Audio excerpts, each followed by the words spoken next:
이제 다음 주에 또 선거를 가지게 됩니다.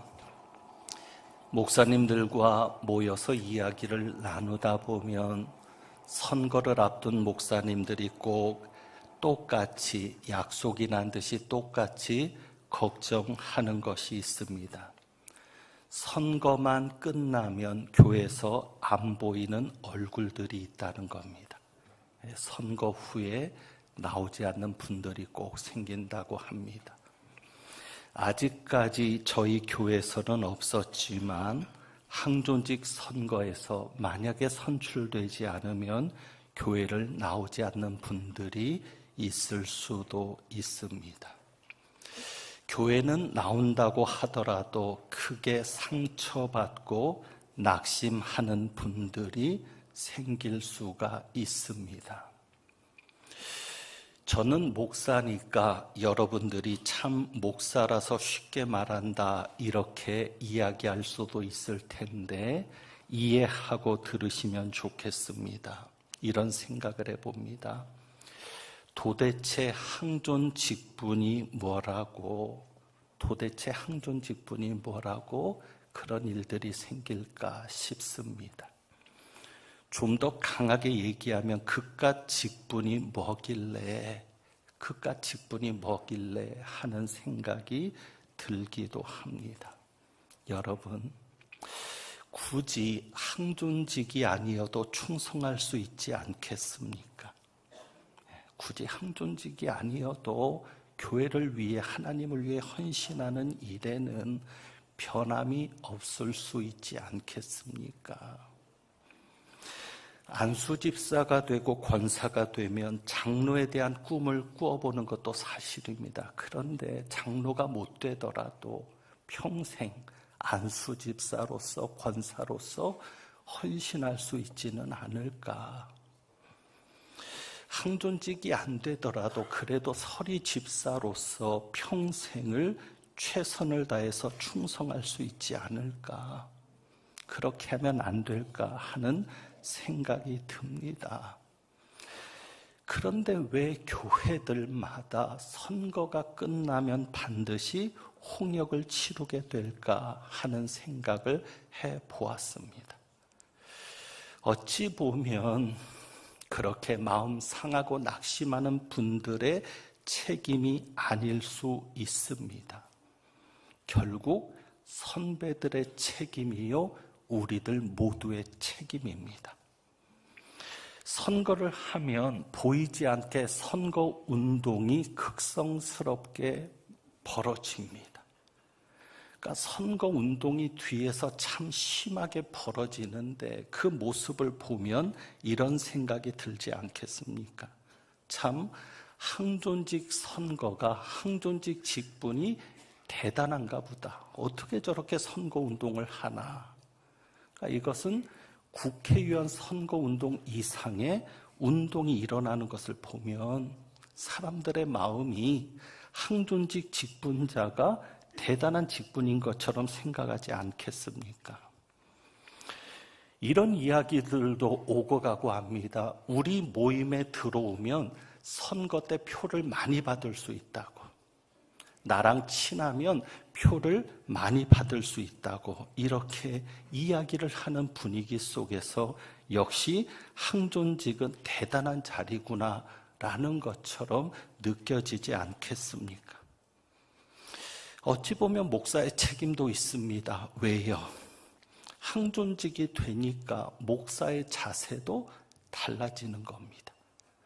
서리집사 때는 그렇지 않았는데 안수집사가 되고 권사가 되고 장로가 되니까 목사님이 대하는 게 달라진다면, 그래서 교인들이 그런 모습에서 차별을 느낀다면 역시 항존직은 대단하구나 생각되지 않겠습니까? 교인들도 만약에 그렇게 대하는 것이 달라진다면 어떻겠습니까?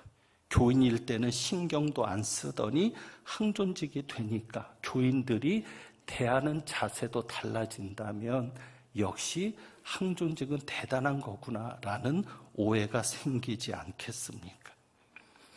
그러니까 선배들의 문제 중에 하나는 또 이것일 겁니다. 항존직이 되면 태도가 달라집니다.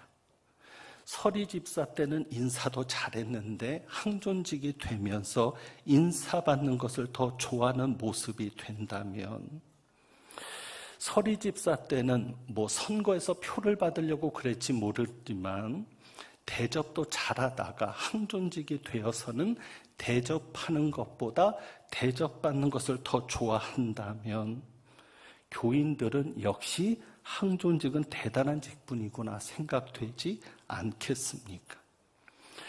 그러다 보니 교인들은 어떤 생각을 해요? 항존직이 되면 승진한 것으로, 진급한 것으로 이해를 합니다. 그러니까 교회를 그만큼 다녔으면 승진해야지, 교회를 그만큼 다녔으면 진급해야지. 그런데 승진하고 진급을 못하니까 창피하게 여기는 것 아니겠습니까?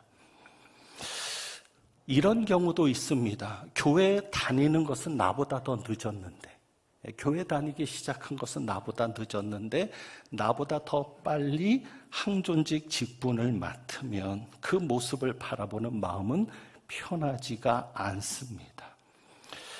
자, 그렇다면 이제 우리 모두가 좀 이런 마음에서 바뀌어지는 문화 혹은 바뀌어지는 분위기를 만들어 보면 어떨까 싶습니다. 간단한 겁니다. 항존직은 대접받는 자리가 아니라 섬기는 자리라고 여겨지며, 항존직은 명예직이 아니라 일하는 자리라고 여겨지면 오히려 항존직에 뽑히지 않았을 때 한숨을 편하게 내쉬지 않겠습니까? 오히려 잘 됐다. 왜요? 항존직이 되면 아무래도 헌금을 더 많이 해야 합니다. 그렇지 않습니까? 다음 주일이 추수감사주일입니다. 절기 헌금을 내는데 서리 집사 때보다 그래도 안수 집사가 되고 권사가 되고 장로가 되면 서리 집사 때보다는 특별 헌금을 더 드려야 하는 것 아닙니까? 그러니 헌금에 대한 부담에서도 자유로울 수 있습니다. 항존직이 되면 교회 굳은 일도 더 해야 합니다. 어제 저희 교회에서 김장을 했습니다. 많은 분들이 나와서 수고해 주셨고 다시 한번 감사를 드립니다. 서리 집사 때는 그냥 안 나와도 됩니다. 워낙 항존직들도 일할 사람이 많으니까 서리 집사 때는 안 나와도 되지만 그래도 항존직이라면 나와서 돌봐주고 도와주어야 하는 것 아닙니까? 명예직이 아니라 일하는 직이기 때문에 그렇습니다. 그러니 항존직에 뽑히지 않으면 그래도 좀 마음이 편해지지 않겠습니까? 이제는 선거하는 우리들도 생각을 바꿔야 합니다. 여러분, 다음 주에 우리가 선거를 할 때 우리는 우리가 모실 상관을 뽑는 것이 아닙니다. 여러분이 대접하고 여러분이 섬기고 여러분이 모실 상관을 뽑는 자리가 아니라 여러분의 심부름꾼을 뽑는 자리입니다. 우리가 선거 때마다 사도행전 6장을 보게 됩니다. 이 사도행전 6장만큼 교회가 일꾼을 뽑을 때 그 원리를 잘 말해주는 구절이 없기 때문입니다. 이게 어찌 보면 항존직 선거의 원조거든요. 시초거든요. 원리가 잘 담겨 있습니다. 여기에 보면 초대 교회가, 예루살렘 교회가 7명의 일꾼을 뽑을 때는 일하기 위한 일꾼을 뽑은 겁니다. 명예직도 대접받는 자리가 아니라 접대하는 자리, 구제하는 자리, 일하기 위한 일꾼을 뽑은 겁니다. 사도들이 이렇게 말하잖아요. 사도들이 보면 3절이죠. 3절에 보면 7을 택했던 계기가 이겁니다. 7을 택하라. 우리가 이 일을 그들에게 맡기고, 일을 맡기기 위한 일꾼을 뽑은 겁니다. 우리가 이 일을 그들에게 맡기고, 이 일이 뭐죠? 1절에 보면 구제가 나옵니다. 구제. 그리고 2절에 보면 접대라는 말이 나옵니다. 접대. 그러니까 이것이 어찌 보면 헬라어 단어로 잘 드러나고 있는데 디아코노스입니다. 디아코노스. 그러니까 초대교회가 예루살렘 교회가 뽑은 것은 디아코노스를 뽑은 겁니다. 디아코노스가 뭐예요? 여기서 집사라는 말이 나왔는데 디아코노스가 뭡니까? 종입니다. 종. 시중 드는 자를 뽑은 겁니다. 그 당시 시중 드는 자는 노예들이죠. 그러니까 식당으로 말하면 음식점에서 서빙하는 분들을 뽑은 겁니다. 음식점에 앉아서 대접받는 사람을 뽑은 게 아니라, 앉아서 먹는 사람을 뽑은 게 아니라 교인들이 잘 먹을 수 있도록 옆에서 잘 도와주는 사람을 뽑은 겁니다. 그것이 초대교회가 일꾼을 세운 원리입니다. 그러니까 이 초대교회 7명의 일꾼들은 사람을 맡은 겁니다. 사람을 맡아서 구제하고 사람을 맡아서 잘 섬기고 봉사하는 일꾼을 뽑은 겁니다. 그리고 또 한 가지 생각해야 될 것은 7명의 일꾼은 교인들을 위해서만 뽑힌 사람들이 아닙니다. 교인들을 위해서 구제하고 또 그들을 접대하기 위해서 뽑았지만 교인들을 위해서만 뽑은 게 아니라 더 나아가서는 사도들을 위해서 뽑은 일꾼입니다. 그러므로 여러분들이 이번에 투표를 할 때 기도하면서 요람을 가지고 이름들을 보면서 기도하세요. 과연 어떤 사람이 하나님에게 맞는, 하나님께 기쁨이 되는 하나님의 일을 잘하는 사람일까를 여러분이 기도할 때 한 가지 추가적으로 부탁을 드립니다. 주 안에서 부탁을 드리는 것은 여러분이 투표할 때 목사를 도울 수 있는 일꾼을 찾아주십시오. 도대체 어떤 사람이 목회자를 잘 도울 수 있는 일꾼이 될까? 2016년도에도 그것을 강조했습니다. 재작년입니다. 여러분 기억하실지 모르겠습니다. 그때 저희가 선거를 앞두고 이 말씀을 나누었는데 노예가 파행이 되면서 선거는 치르지 못했습니다. 그때 이 말씀을 드린 기억이 나는데 주보에도 나와 있습니다. 주보에 선거를 앞두고 오늘의 찬양 악보를 씻지 않고 선거 안내 글에서 헌법을 실었습니다. 여러분이 헌법을 잘 알아야 되죠. 대한민국 국민은 대한민국 헌법을 알듯이 여러분이 총회 교인으로서 총회 헌법도 잘 알아야 되는데 거기에 보면 장로의 직무가 나옵니다. 장로의 직무 1번에 보면 장로는 교회의 택함을 받고 7위회 회원이 되어 목사와 협력하여 행정과 권징을 관장한다. 이 직무의 가장 첫 번째에 목사와 협력하여라고 기록되어 있습니다. 이것이 바로 헌법의 정신입니다. 목사와 협력하여. 그리고 권사에 보면 권사의 직무에서는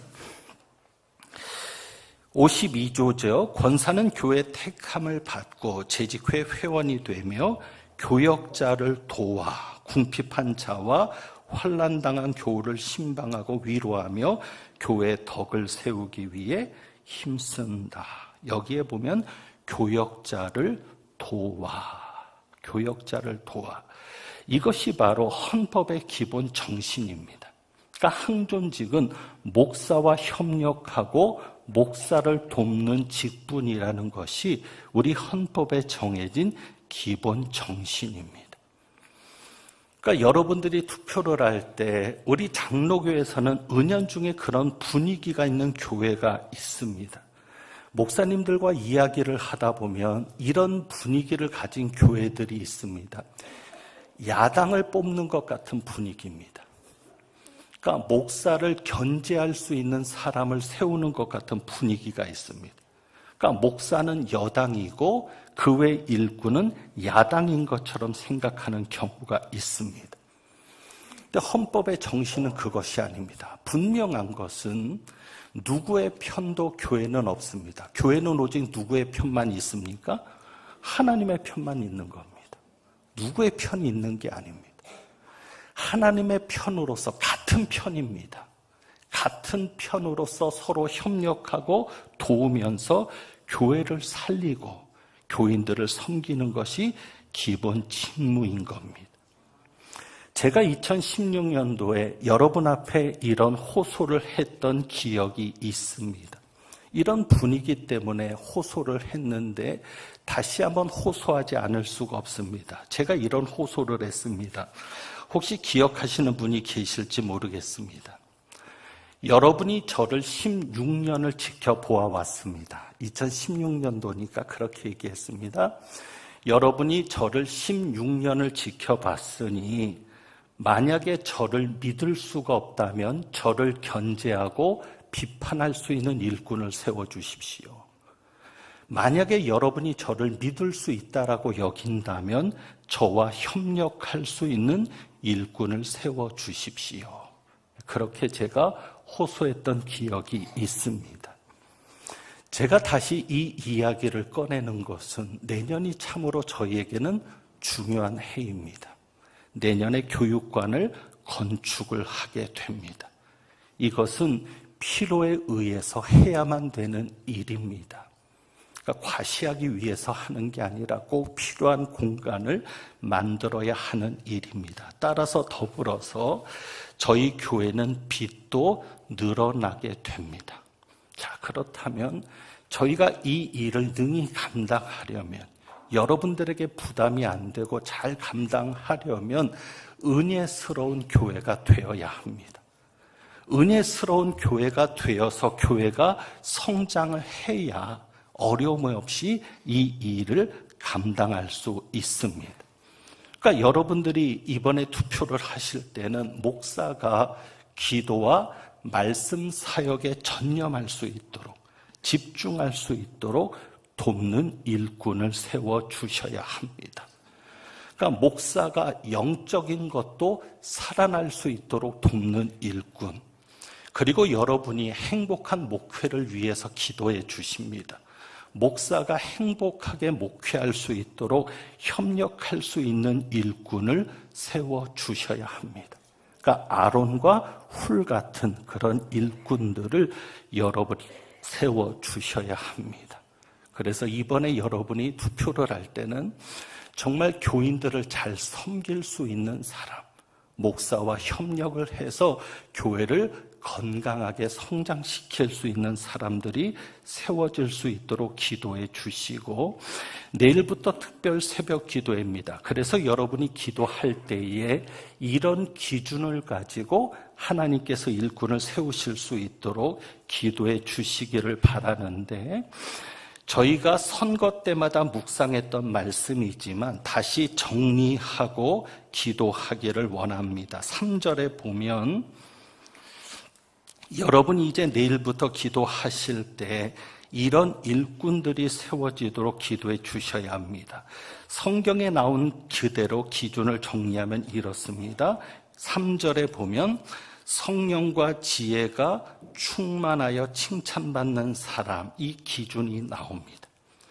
그러니까 여러분이 기도하실 때 성령 충만한 사람이 세워지도록 기도해 주시기를 바랍니다. 성령 충만한 일꾼이 뽑혀지도록. 그러면 성령 충만한 것을 어떻게 알 수 있을까? 사실 눈에 잘 안 보이잖아요. 근데 여러분이 신앙 자료를 가서 보시면 결국 성령 충만한 사람은 예배에 잘 참석하는 사람이 아니겠습니까? 성령 충만하면 그만큼 예배를 소중하게 여길 겁니다. 그러니까 예배를 잘 출석하는 것도 여러분이 보시고, 수요 기도회라든지 심야 기도라든지 기도회 또 새벽 기도라든지 기도에 잘 참석하는 사람도 성령 충만한 사람 아니겠습니까? 또 주보에 성경 통독을 하시는 분들도 내드리고 있는데 성경도 잘 읽고 말씀도 사모하는 사람이 성령 충만한 사람이 아니겠습니까?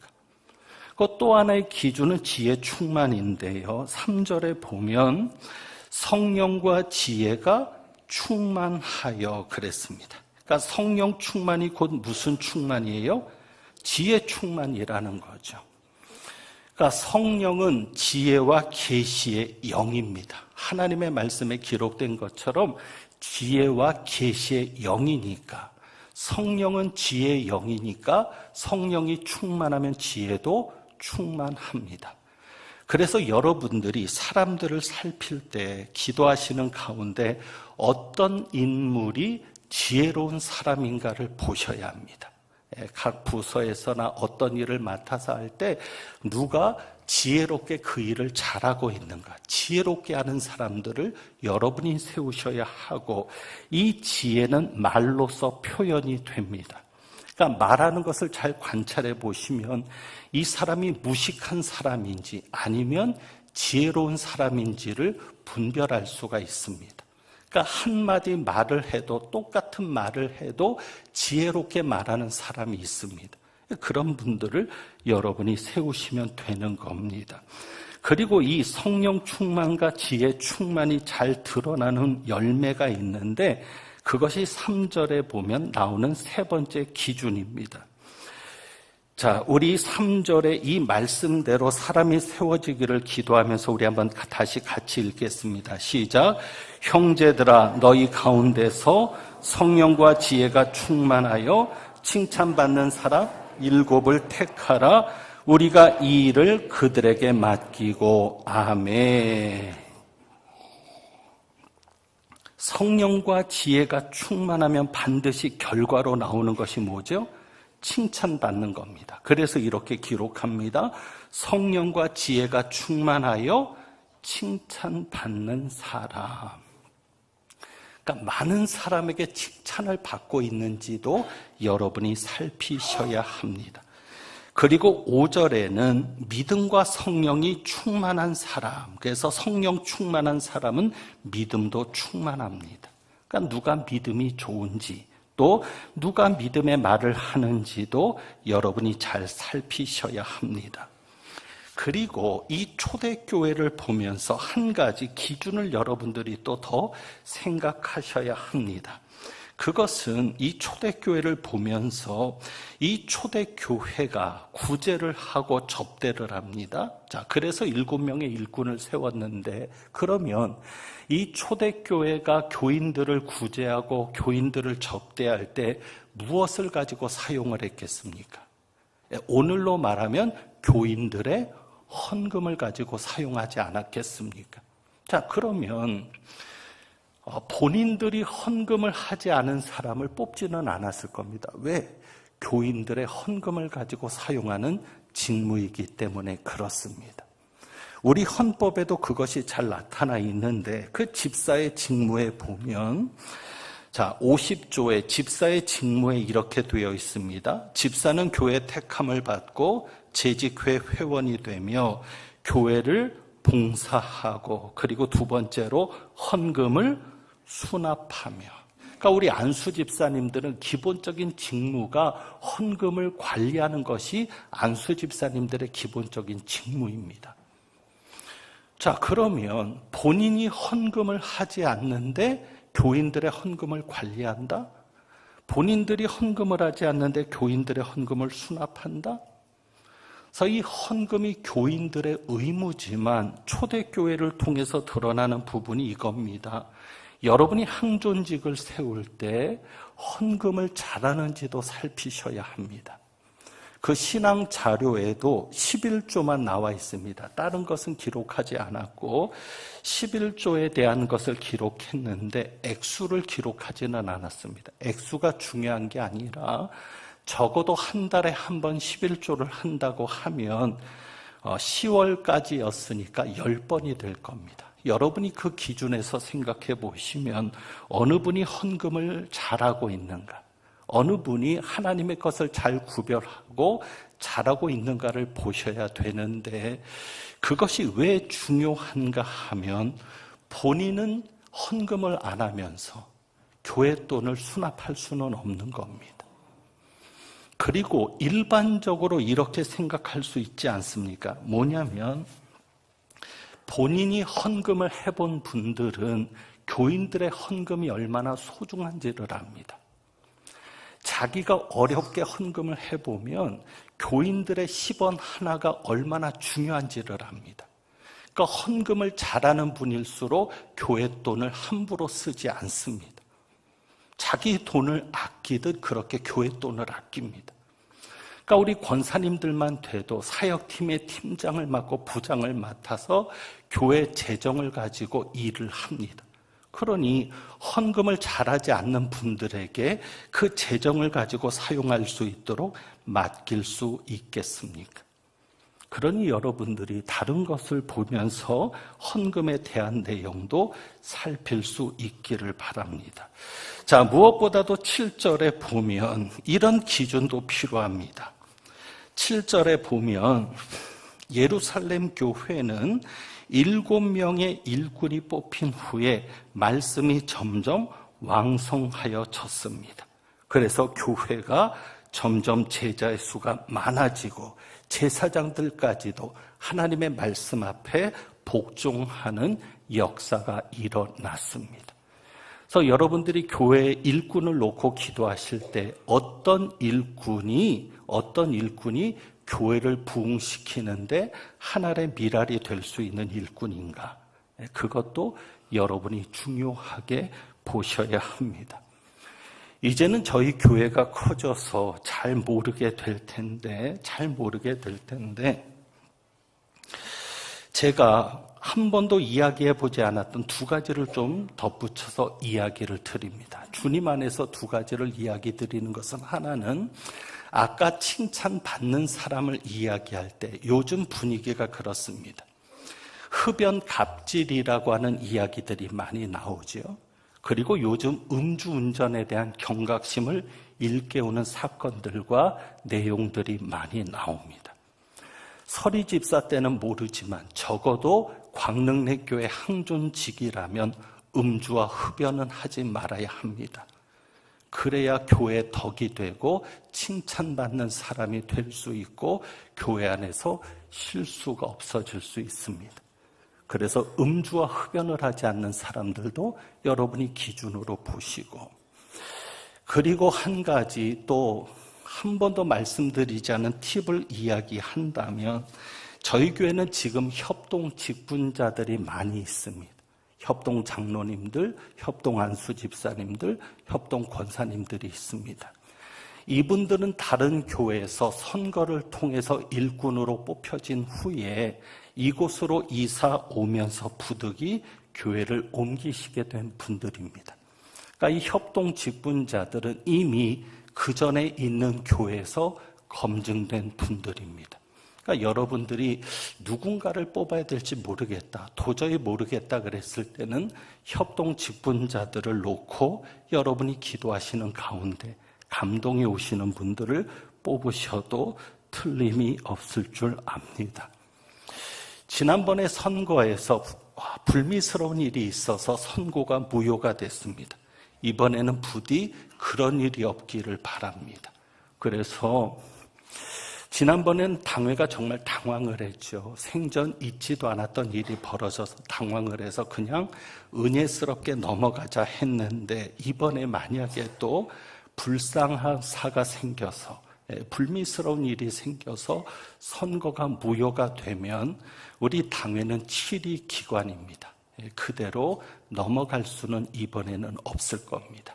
그래서 여러분들이 부디 투표를 할 때 조심해 주시고, 일반 투표를 많이 해보셨죠. 지방자치 선거라든지 국회의원 선거, 대통령 선거 해보셨으니까 잘 아실 겁니다. 교회는 그 이상의 도덕 기준이 요구가 됩니다.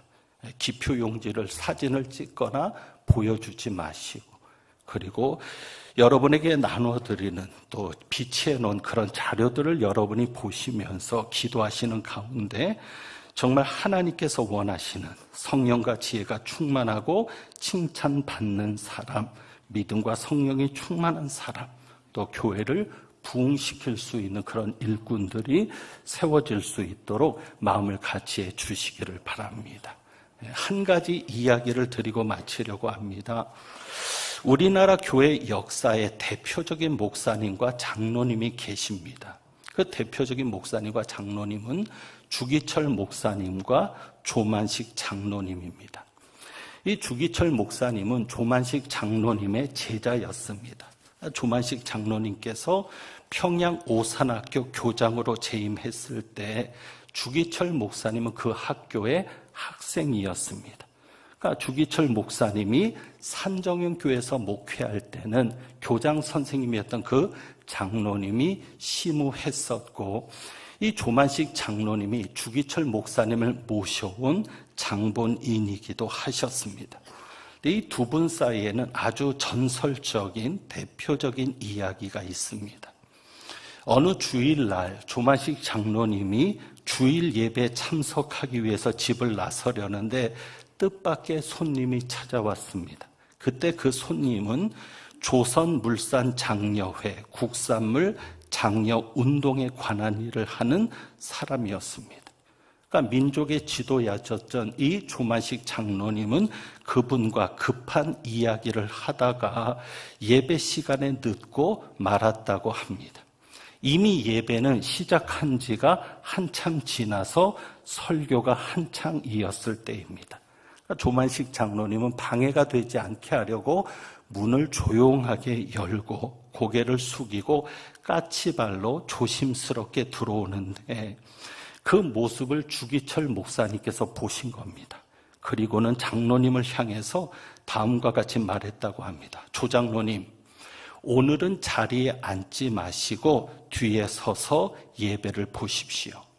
지각하는 학생이 벌을 받듯이 서서 예배를 드리라는 말씀입니다.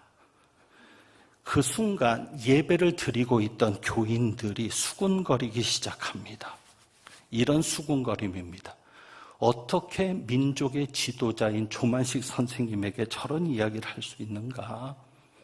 그뿐이 아니라 자기를 가르친 스승인데 옛 스승에게 저렇게 말하다니 너무하지 않은가? 그리고는 궁금해진 겁니다.